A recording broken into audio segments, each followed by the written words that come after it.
Hello, hello, hello, everyone. Welcome back to another episode of Reconnect with Plant Wisdom. It's me, Tigrilla.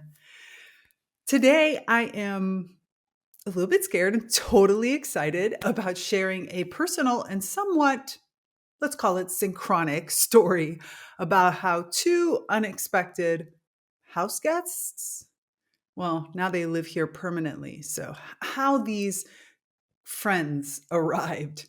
Tomato and Basil, and how really them coming into my life is teaching me such valuable lessons that go way beyond the kitchen. Actually, they don't even pass through the kitchen at all. They just bypass the kitchen altogether. So this episode is really about embracing unexpected teachers, understanding the natural rhythms of life, and most importantly, probably, is about rediscovering beauty through the lens of of the natural world, of how plants experience beauty, and therefore how we really should experience beauty. Beauty for me is a very, very important term, especially because for me, beauty passes through the Kabbalistic definition, which I'll get into more. So I hope that you're going to, you have to stay to the end. There's just so much in this. But you know what? Let's just get into it. This is episode 84, Tomato and Basil's Lessons Beyond the Plate. Welcome to Reconnect with Plant Wisdom. I'm your host, Tigrilla, nature-inspired mentor, certified life coach, and the founder of the Naturally Conscious community.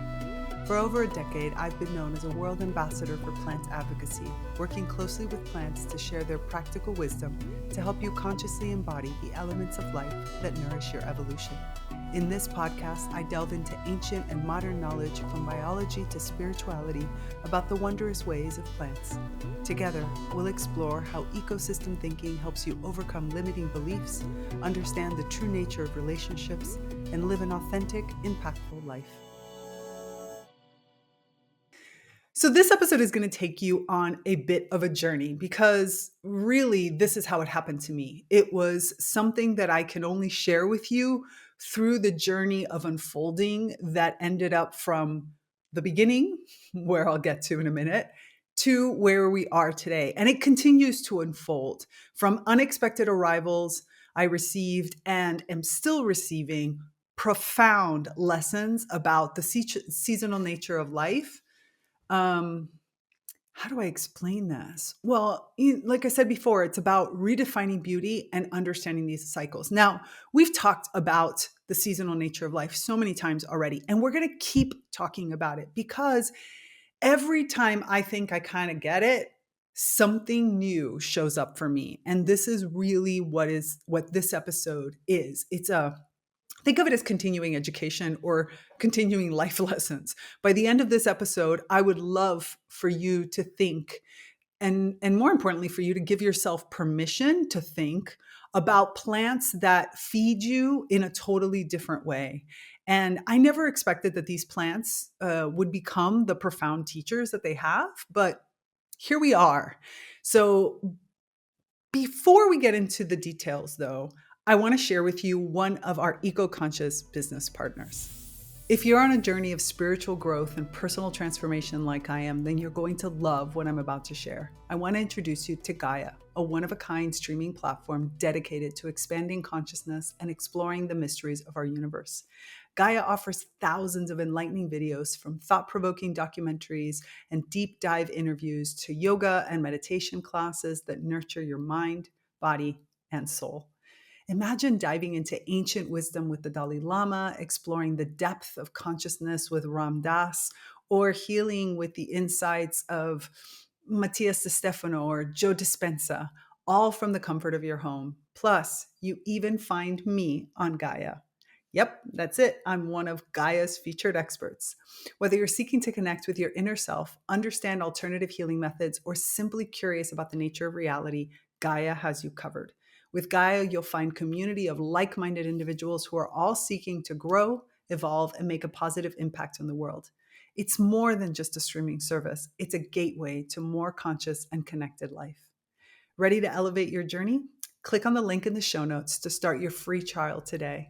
Trust me, you won't want to miss the incredible content waiting for you on Gaia to support your evolving green brilliance. Okay, so let's just really get into this. First and foremost, I want to talk about these unexpected arrivals. Specifically, I want to talk about, like I said, tomato and basil. So you should know something about me. There are 3 foods in this world that I really dislike. Like, I'm a foodie. I love food. I eat food with such pleasure. I'm a Taurus, it's a given. But I love to cook, and I especially like to cook for myself because I love to experiment. So there's lots of ingredients. I'm the kind of person that where most people will go into any kind of shopping mall and they'll like enjoy the shopping process. I enjoy the supermarket process. Specifically, if I can go to any kind of ethnic store and I could buy things that are local to a culture and experiment with them. And so I'm the kind of person that will always order the most unusual thing on the menu, something I have never eaten before or tried. And if I go to a store, for example, when I lived in Seattle, I used to go to Wajimaya so much, which was the Asian superstore that had everything. It was all an Oriental market that had like every kind of thing you could imagine. And my favorite thing was to literally go kind of almost shelf by shelf, choosing new things. I have this dream that one day I will live in a place and I will literally go into a grocery store, preferably some kind of, ethnic grocery store or some kind of alternative grocery store, and literally pick one item at a time, or, whatever, small clusters of item, and go through the entire store eventually. I know it sounds kind of crazy, but I just love new tastes and new experiences and that connection. I've always had that connection with plants via the food thing. But there are 3 foods that I really do not like in my mouth at all. And I know that many of you are going to argue about these, but one of them is mayonnaise. I can't help it. Even I tried putting mayonnaise in my hair once and I almost threw up from just the smell of it. And here they make beautiful, wonderful, fresh mayonnaise, which I can smell at least, but no, I don't ever need to eat that. It doesn't work for me. The second one is avocados. I know they're so healthy. They're so good for you. If it's in some kind of food, like it's used in a vegan product, I don't have any problem with that as long as I can't taste it. But if I can taste the avocado taste, no, and no. Sorry. This is not something new. This is something that has just viscerally come to me as I was a child. By the way, I'm the kind of person that when I say I don't like something, I will still continuously try it. I will try it in new experiences. So if somebody offers me a piece of an avocado, I won't eat because I know. But if somebody is making something and they say, well, can you at least try it? I will always try it. But unfortunately, consistently, mayonnaise and avocado. I do not gag on mayonnaise anymore, but seriously, do not like it. Don't put it into my sandwich. Don't put it into my food. No. And the last one is something that is somewhat sacrilegious where I live here in Italy, but it is the truth. I don't like tomatoes. I can't help it. I'm getting better over the years where, a little bit here and there is okay. I can't eat tomato products. I tend, and luckily here in Italy, there's a huge selection of non-red based pizza, because, pizza is a big thing here. And so that makes me a happy girl. I will eat a pizza with tomato sauce, and I will eat, for example, a good ragu, because, a good ragu is a good ragu and it's mainly about the meat. But I will not eat plain old tomatoes. So you will imagine my chagrin where I was trying to sprout a avocado seed for a friend. I thought it would be an interesting experiment to kind of grow up with an avocado here, even though I know that this is not a location where avocados tend to grow. So I was trying to sprout a seed that a friend of mine had given me, and in the pot instead started to grow another plant. And I kept looking at this plant going, that doesn't look like an avocado to me. But of course, being somewhat ignorant on what a tomato plant looks like, it wasn't until a friend of mine came over and saw this plant that was growing in my bathroom, because there's a beautiful window there with lots of like warm sunlight, which I thought would be good for the avocado. And he says, why do you have a tomato plant when you don't eat tomatoes? And hence my journey with tomato show up. I still don't really know where tomato came from. The only thing I could think of is that the pot, I must have rescued that terracotta pots. I love terracotta pots. I have tons of terracotta pots. Terracotta and a company called Elho, ALHO. By the way, I do not know where, I know that they're European based because I think they're based in the Netherlands. And Elho makes wonderful recycled pots and all ecological pots, has a wonderful ethos. So pretty much in my house, it's terracotta or elho. That's pretty much all I have for pots. Every once in a while, there's something that I might have, inherited from somebody. So what I can think of that maybe happened was that this terracotta pot that I got from somebody, I'm assuming they were starting tomato plants in it, and somehow something stayed. I don't know. Anyways, somehow tomato sprouted in my own home when no tomato seeds ever come into this home. So very amusing and very unexpected. And for a long time I said, okay, well, we'll see what happens, because obviously if tomato has arrived, there's got to be some reason why tomato had arrived. So this happened about a year ago, a little bit over a year ago. And at the very beginning, tomato, like I said, was in my bathroom. So tomato lived in my bathroom from the time of arrival or from the time of sprouting, I guess, all the way through to kind of the beginning of last year. When I moved tomato, you'll see me looking out to my right. If you're watching the video, you can actually see me. Is because tomato is outside on my balcony, living out there. Around last late spring, early summer, I had another unexpected guest arrive. A friend of mine had this kind of dinner party. They were actually feeding people over the course of multiple days, and had bought multiple basil plants, the type you buy in the supermarket. These were actually bought in the south of Italy, and they brought them back with all of the leftover food from this experience that they were having down there. And before throwing them out, before throwing kin out, my friend called me and said, "Hey, would you like some basil plants?" And I wasn't really interested because I like basil. I eat basil, but I don't actually cook with basil, like fresh basil. And I don't really have any plants that are just for culinary needs. So, but basically, when I went over to my friend's house, the plants were dying because they had bought these basil plants and then had basically used them and abused them and left them with no water, with no care whatsoever. And I couldn't do that. So I grabbed all four of the plants, brought them home, started to water these plants, and was like, okay, let's see what happens. And so here I am with tomato that's growing that, again, I'm not going to eat, and basil that's growing that I'm probably not going to eat. So I'm trying to ask them constantly, like, why are you here? What is the lesson that you're here to teach me? Because it has to be something. I don't even know how to take care of you. I know that you both like sun, but how much sun? And I know nothing about these. Let's just say this. I love plants, obviously, as you know this, but I cannot state, it would be a lie to state that I have a green thumb. It would be a total lie. I do not have a green thumb. I listen and I try, but I have a very hands-off approach. I am more of like, you tell me what you need and I will do my best. But I'm an outdoors, like, let's go sit in the grass kind of girl. So many of my plants that live with me are succulents. All of them are rescues. I don't think there is one purchased plant in the bunch. Like, I have mainly, like I said, succulents, cacti.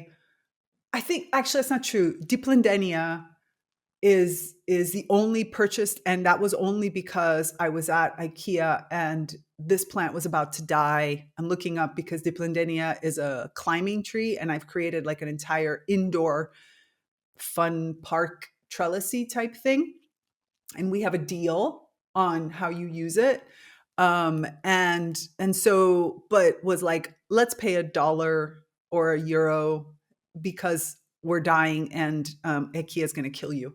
So everybody else in the house is either been is mostly a rescue. I think. Oh, there's one more plant that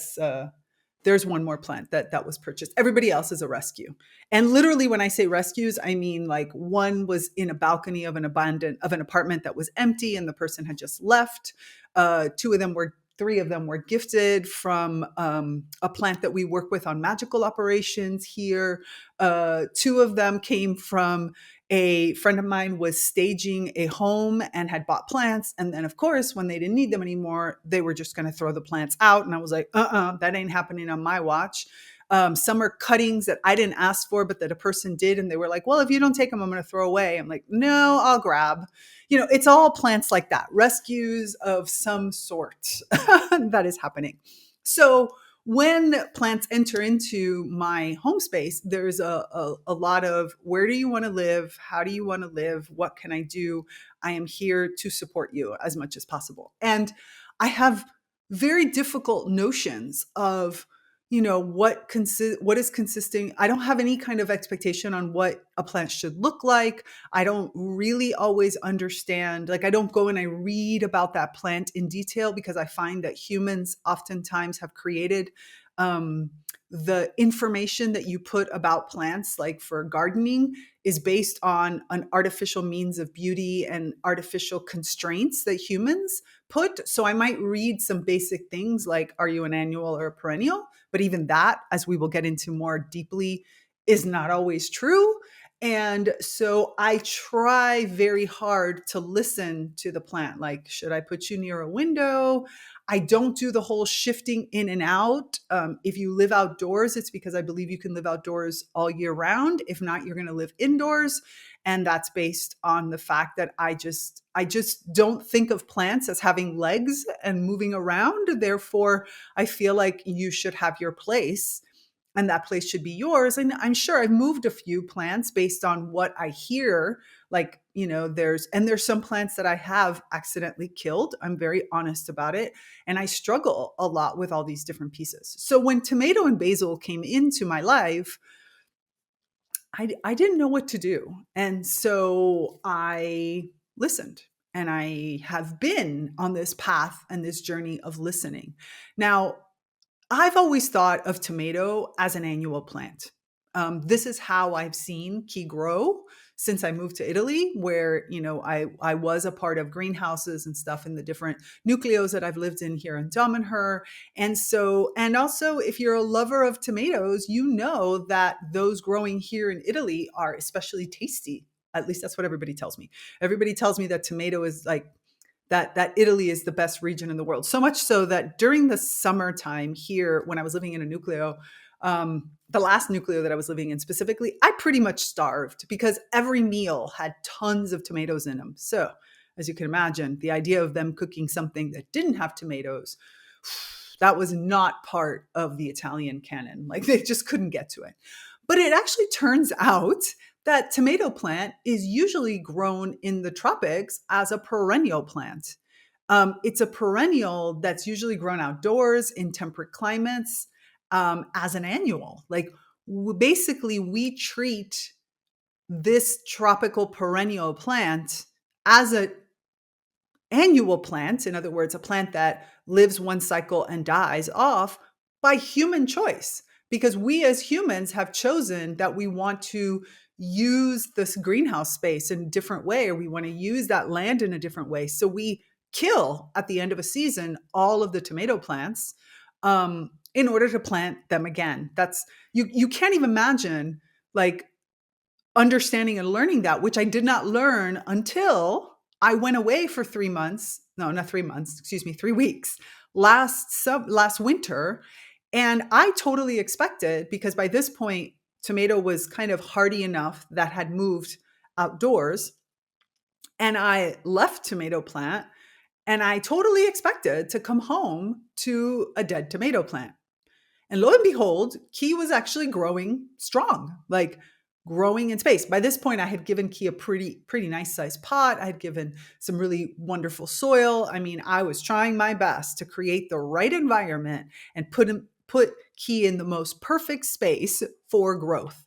And this made me start to wonder, what other plants have we been killing off just because, when in reality can grow in these conditions. We can allow them to adapt. They won't be necessarily as beautiful as we might expect, and they might not put out what we expect from an agricultural perspective, but they can grow. And then I discovered that sweet basil is an annual, or at least that's what they're saying. I haven't had this experience personally, so I can't speak of it. But the rest of basil, other kinds of basil, all their varieties are actually perennials. So you can enjoy them without having to replant. They can live throughout this year. So Italian basil, which is who lives with me now, is a perennial that can live year round. Now, here's the thing. Here's how my mind, you get a little insight into how my mind works. If Key is native to these lands and kin don't walk, right? They don't go in and out of the greenhouse on their own. They don't look in that aspect.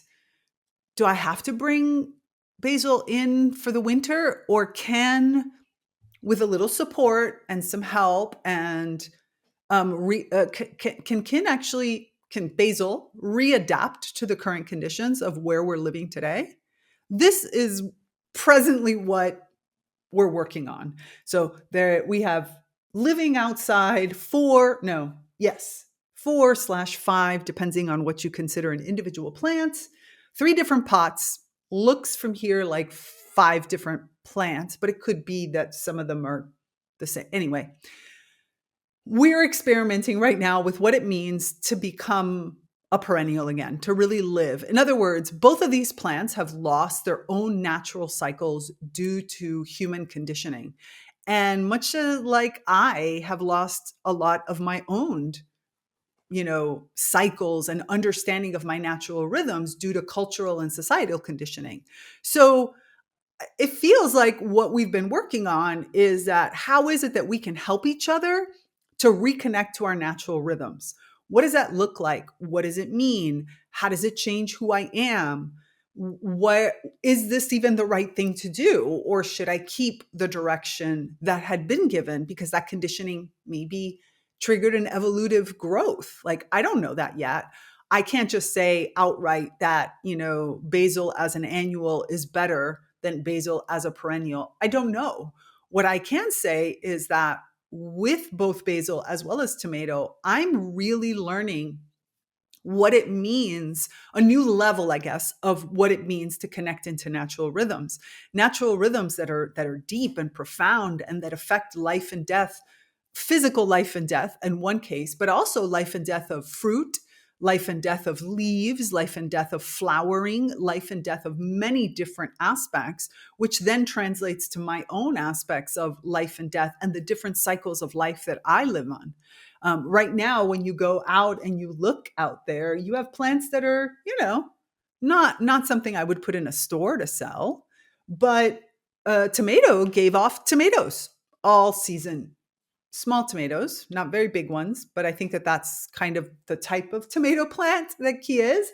And so these smaller type of tomatoes. And I did give some of them away, and some of them I allowed to land in the pot and kind of get recycled into the compost. Some went into my bigger compost post. The same with the basil. Like, I'm trying to understand what is harvesting from the plant's point of view. What is your cycle from your point of view? What is a healthy life for you who are not necessarily here for food?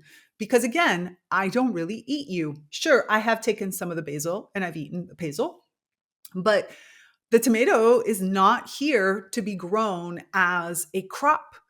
Tomato is living with me to have an experience, and so is in some ways basil. So this has really been an interesting perspective about how do you live a natural life cycle without artificial intervention, observing the resilience that each one of these is expressing, and how that reflects into our shared resilience, right? The life that we're living together, because obviously this balcony is part of my home as well as their home. And so therefore it's a shared experience, it's a shared becoming, and also the adaptation to the changing seasons, especially with the changes in climate that are happening here. What does that mean, and how can I learn, which is a very big piece of what I work on with plants, is how does this teach me how to adapt even physically to changing seasons, to changing climate, to changing temperature, and especially moisture level. This year has been extremely humid, but not humid. I grew up in humid. I grew up in South Florida. I grew up with humidity of like 90%. I know that kind of humid. This is literally water in the air. And it's a very interesting experience. I know that water in the air is humidity, but I have read papers that talk about something else that's happening with the way water is being held in the air. And so I have found that I don't have to water as much, or that I have to water differently. And then that also means for my own hydration, my own skin, my own body, all these nuances that through my work with plants, and especially with all of the plants that live with me, I'm learning. We're mirrors for one another. We're mirrors of understanding our physical environment at a much more nuanced level. And that level of adaptation is something that is extremely exciting. And with two plants that to me are somewhat aliens, I can see it even more. I can experience it at a whole different level. So the seasonality piece it just continues to deepen and continues to get richer in that. The other aspect that I have found that working with these two plants is helping me do is redefine the word beauty, and understanding at a deeper level what is natural beauty that comes from the inside out. Now, as I mentioned at the very beginning, I am a Kabbalist. I still, find that Kabbalah, the tree of life, and many understandings from my Kabbalistic work. And as a matter of fact, recently I've been having really great conversations here in Damanhur about the Kabbalistic base that runs through much of our own understanding of the cosmology of the universe is extremely enriching for me. It helps map things. It helps me better understand even very diverse perspectives. If you remember, my deep pattern, my element is a bridge, and therefore the Kabbalah has really helped me better understand how I can make these connections, and how do I help others as well as myself pass from one thing to another. And beauty, for anybody who understands Kabbalah, even in a very general term, you have the Sephirot, which are these energy centers of archetypal energy of the universe. It's a very simplified perspective. If you're a Kabbalist, please do not yell at me. I am trying to simplify as much as possible because this is not a Kabbalah lesson. But the point that I want to make is that, at the very center of the tree of life, you have Tiferet, which is beauty. And already, I have completely, as a person who also has body dysmorphia, who has struggled with how things look for much of her life, that understanding of beauty as the center, as the heart, as something that is not about an external appearance, has been so liberating, so incredibly liberating, and so inspirational to helping me move through life in a very different perspective, and to move from my critical nature that can be very destructive to something that's very productive. And I have relied and leaned heavily on Tiferet for so many lessons in life. And these two plants are helping me take that to a whole new level, because their form is expressed through oftentimes very objective means in the regular world, in the sense that a tomato is only as good as the beautiful tomato, physical tomato fruit that is produced. In other words, nobody really thinks about the plant. Nobody looks at the plant. I would say most people who are buying tomatoes in a supermarket might not even know what a tomato plant looks like. And yet that tomato plant is, the health of that tomato plant is what produces that tomato. And the taste is not always directly related to what you see. I have seen some funky looking tomatoes because I've had to pick a lot of tomatoes living here, and people tell me that they're delicious. So I trust in that. So one aspect is the whole fruit perspective, but the other part is just the plant, like how the plant grows. Again, not being exposed to these two particular plants in long periods of time. I think we all have these idealized versions, right? Basil is always seen in the grocery store or in some kind of nursery where, of course, we have the most beautiful specimens available. But is that what healthy truly looks like for them? And this is a question that I've been asking these plants, which is, help me understand, how do I read your health? Is it by some kind of output? Like, is it the fact that some of the basil is going to flower right now, which means it's going to seed? Is that an indication of health? Or because right now, if you look, the stem is kind of woody. It's not what you find in the store at all. And I wouldn't even put attractive. One of them has very green leaves. The others might have a little bit like lighter green. Some are even yellowing in times. And I'm trying to understand what this means. How do I water you? How does this work? How do I read you? And I don't want to read based on some picture or some artificial image of what beauty is for you. I want you to tell me what beauty looks like for you. I've already done a similar type of work with almost everybody that lives here because everybody in this house has a very unique type of look.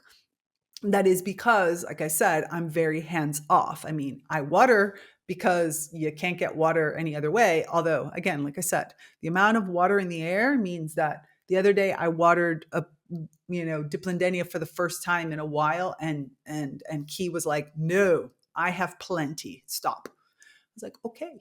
Very clear indicators I received that I don't need any extra water right now. Feel free, I'll let you know. And I don't know how long it's going to take. So there's, a lot of indications that the external appearance is not the indicator of health and of wellness and well-being. Now, intellectually, I think many of us on a spiritual journey know this, but it's really powerful when you live it, especially from plants that you eat normally, because you think, well, if you're not healthy, I shouldn't eat you because you can't produce anything healthy for me. So I think that kind of combination of coming from a culinary plant, a plant that we historically eat, just gives it a different value. Maybe that's the best way of putting it. There's a really different value in this. And it's teaching me to release expectations even further, even expectations of things that might seem banal or things that might be so ingrained in the culture that you don't even realize you have an expectation at all.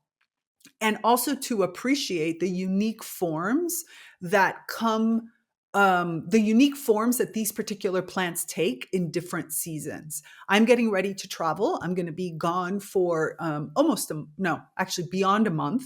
And I have a friend of mine who usually comes and checks in on the plants while I'm gone.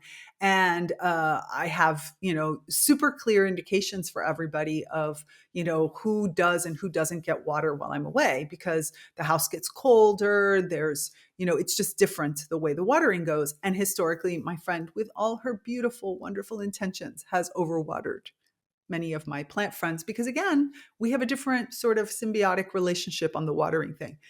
And I don't know what I'm going to find when I come back. And I don't yet know. This is one of the things we're working on this week before I travel is, how much water do you want? How much water do you need? How can I,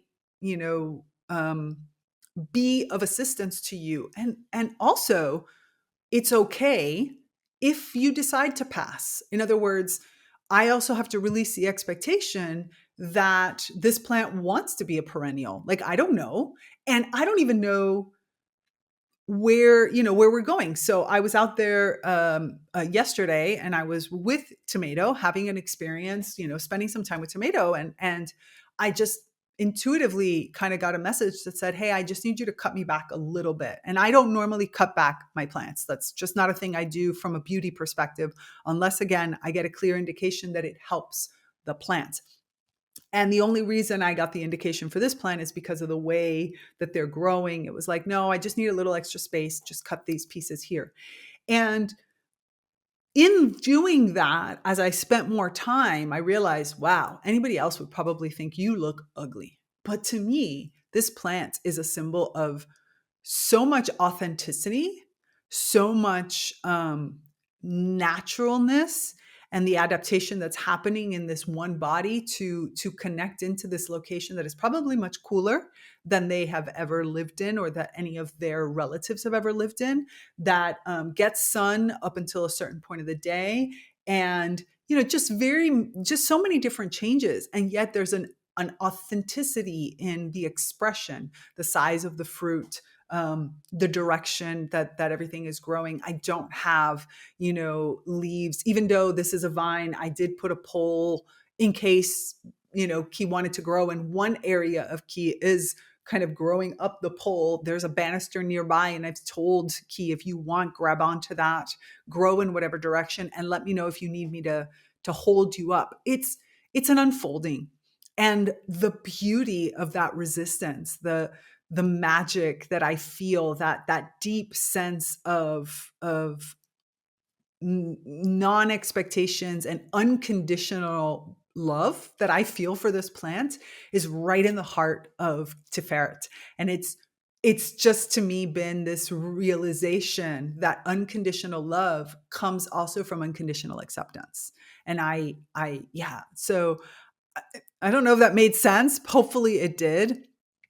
It's also fascinating to note, I'm going to add one little element here, which is that tomato and basil are actually companion plants in gardening. They thrive together. They harmonize together. And so despite arriving in through completely different channels, these plants to me symbolize a deeper connection and synchronicity. It's like they wanted to find each other. They wanted to find each other here, and they wanted to find each other in order to share with me these experiences. This companionship has offered me a much broader perspective on the lessons that each one of these plants. Aw, as I'm talking here, there's a tiny little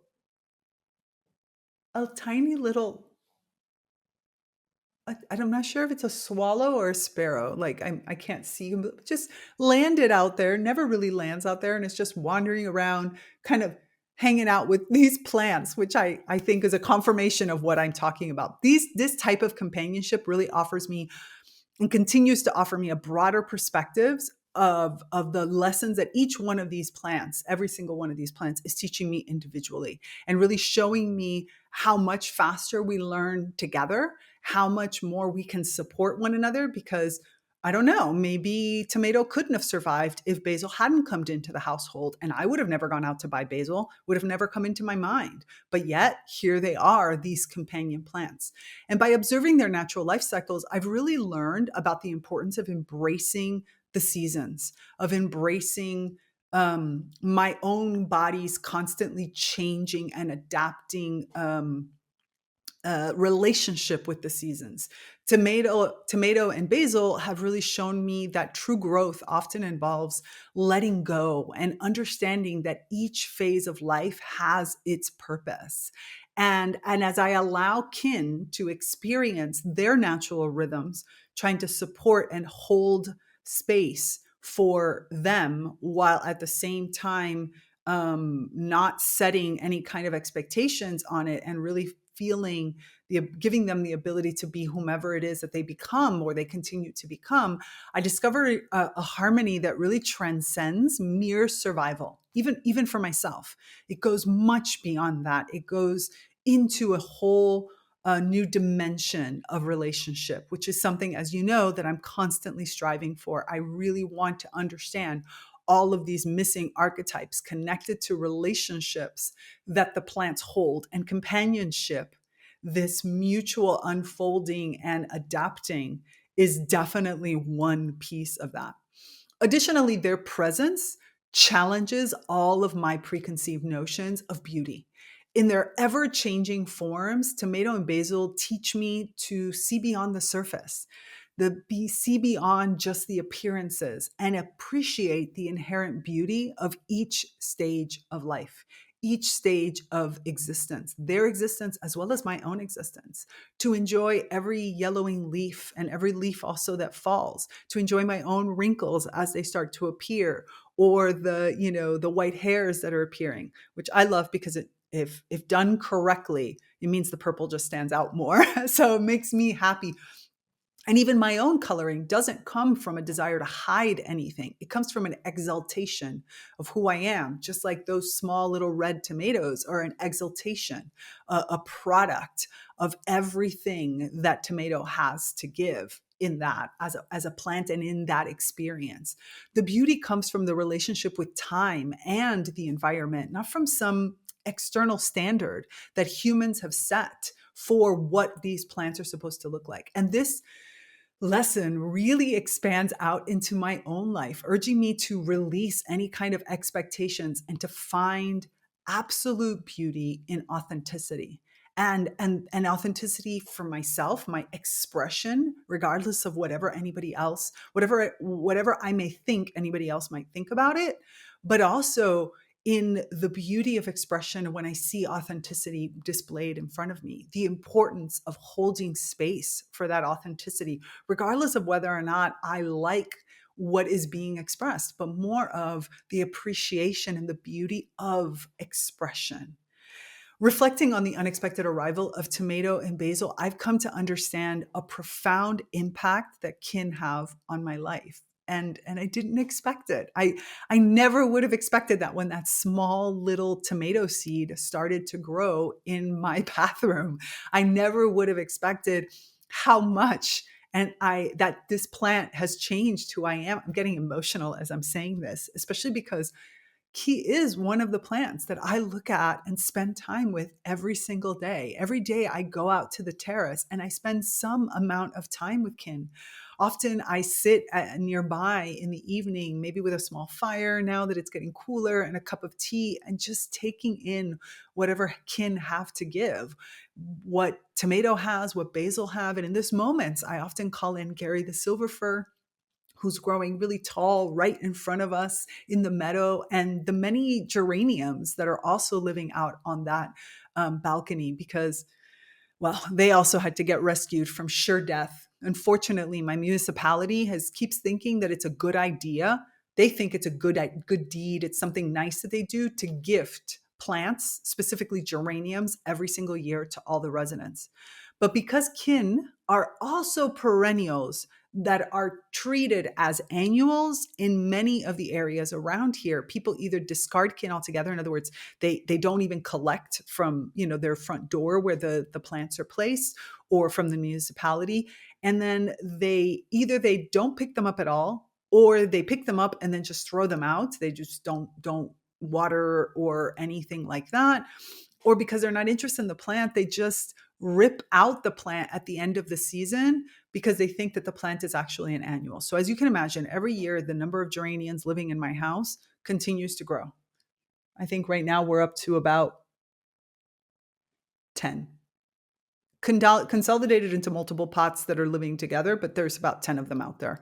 And as you can imagine, every single year that number continues to grow and grow and grow. But that's another tale.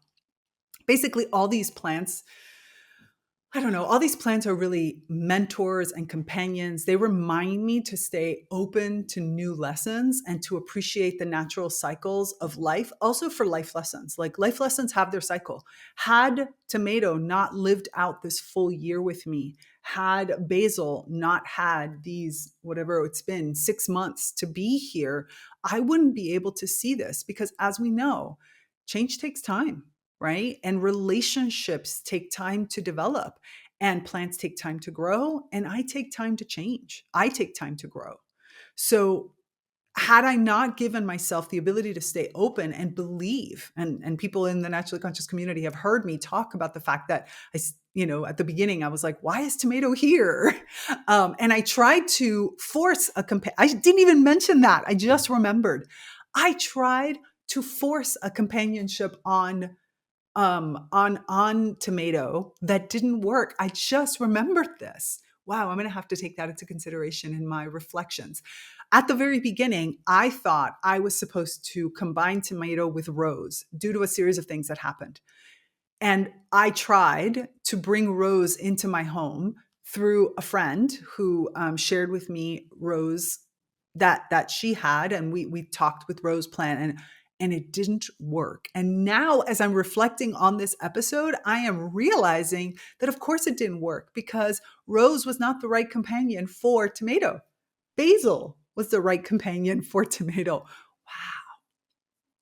Sorry. These plants are really more than just companions. They're teachers and friends that deepen my connection to the world and to myself. And through this journey, I have learned to embrace the unexpected and find harmony in these intricate connections that shape our lives, including these many connections to my own roots in this land and in faraway lands. So there's always this movement and growth that is happening. And hopefully through these experiences, you too will find movement and growth.